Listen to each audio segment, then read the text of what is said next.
Hello guys, welcome to our classroom.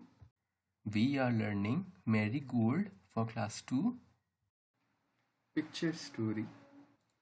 Look at the pictures, narrate the story in your language and then in English. Pictures को देखो और फिर एक story बताओ, उसके बाद फिर इंग्लिश में बताना। 3 खरगोश खेल रहे हैं।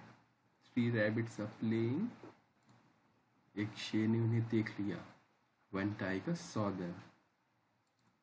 उसने उन पर हमला किया। He attacked the rabbits. Rabbits डर गए। Rabbits got scared. वो हाथी के ऊपर चढ़ गए। They climbed up the elephant. और फिर वो नदी के उस पार पहुंच गए। They went to the other side.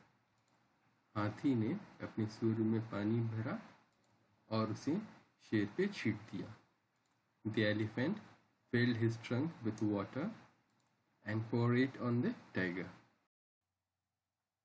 Thanks for watching guys. Like and comment and subscribe my channel to motivate me. Watch this video repeatedly till you understand.